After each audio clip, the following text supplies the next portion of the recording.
नमस्कार.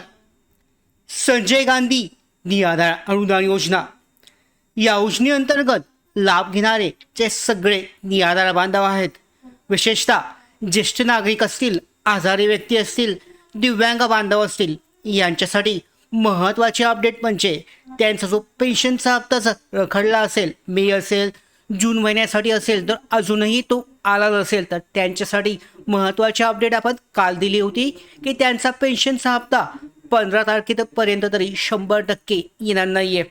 आता त्यानंतरनं 15 तारखेपर्यंत जे पोर्टल आहे DBT पोर्टल बंद असल्या कारणामुळे पेन्शनचा हप्ता 15 तारखेपर्यंत 100% येणार नाही. मात्र त्यानंतरनं ही प्रक्रिया जी आहे सुरळीत होण्याची शक्यता आहे.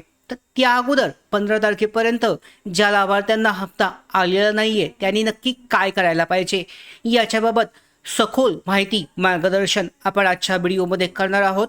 महत्त्वाची माहिती जाणून घेणार आहोत. त्याचबरोबर जो बदल होणार आहे या अंतर्गत लाभार्थ्यांसाठी तो कितपत महत्त्वाचा असणार आहे आणि त्यानंतरनं पोर्टलवरती लाभ जो आहे कशा पद्धतीने दिला जाईल, त्याचबरोबर काय काय बदल होतील, नवीन सुविधा काय काय मिळतील, सगळी माहिती आजच्या व्हिडिओमध्ये आपण जाणून घेऊयात. तत्पूर्वी नवीन असाल मराठी बिग गाईड या यूट्यूब चॅनलवर तर आत्ताच सबस्क्राईब करून घ्या. त्याचबरोबर बेल आयकॉनला सुद्धा क्लिक करा, म्हणजे सगळ्या महत्त्वाच्या अपडेट तुमच्यापर्यंत वेळेवर पोहोचतील. तर सुरुवात करूयात.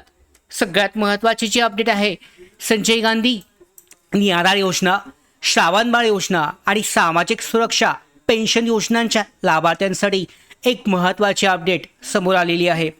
सध्या महाराष्ट्रातील अनेक लाभार्थ्यांच्या खात्यामध्ये एप्रिल, मे, जून महिन्यासाठीची पेन्शन ही जमा झालेली नाही आहे. त्यामुळे अनेक नागरिक सध्या चिंतेत आहेत. पण याबाबत नेमकं कारण काय आहे? तर मिळालेल्या माहितीनुसार राज्य शासनाच्या DBT प्रणालीमध्ये आणि संबंधित वेबसाईटवर मोठे तांत्रिक अपडेट जे आहे आणि मेंटेनन्सचं काम हे सध्या सुरू आहे. आणि त्यामुळे 1 जून ते 15 जून दरम्यान वेबसाईटवरील अनेक सेवा बंद ठेवण्यात आल्या आहेत. आणि याच वेबसाईटचा वापर तहसील कार्यालय, जिल्हाधिकारी कार्यालय आणि DBT विभागातील अधिकारी सुद्धा करतात. त्यामुळे सध्या कोणत्याही लाभार्थ्याच्या ऑनलाईन माहिती ही तपासणं शक्य नाही आहे, त्यांना पेन्शन देणं सुद्धा शक्य नाही. मात्र 15 जून नंतर वेबसाईट ही पुन्हा सुरू झाल्यावर थकीत पेन्शनचं वितरण सुरू होण्याची शक्यता आहे. त्यामुळे लाभार्थ्यांनी घाबरून जाण्याचं, त्याचबरोबर चिंतेत राहण्याचं काही कारण नाही आहे. तसेच ज्यांच्या खात्यामध्ये पैसे नेमके का आले नाही आहेत त्यांना सुद्धा कारणं ही पाहता येणार आहेत. जास्त वेळ नाही, अजून 7 ते 8 दिवसामध्ये पुन्हा पोर्टल सुरू होईल. तर मित्रांनो, लाभार्थ्यांनो, निराधार बांधवांना प्रत्येक वर्षी नवीन आर्थिक वर्ष सुरू झाल्यानंतर काहीतरी महत्त्वाचे कागदपत्र अद्ययावत ठेवणं आवश्यक असतं. कोणकोणती कागदपत्र असतात? यामध्ये हयातीचा दाखला आहे, जीवन प्रमाणपत्र, उत्पन्न प्रमाणपत्र आहे. जर ही कागदपत्र वेळेवर सादर केली नसतील तर पेन्शन तात्पुरती थांबू शकते. म्हणून 15 जून नंतर सर्वप्रथम वेबसाईटवर आपलं स्टेटस तपासा, स्टेटस चेक करा आणि त्यानंतरनं गरज असल्यास तहसील कार्यालयाशी संपर्क साधा.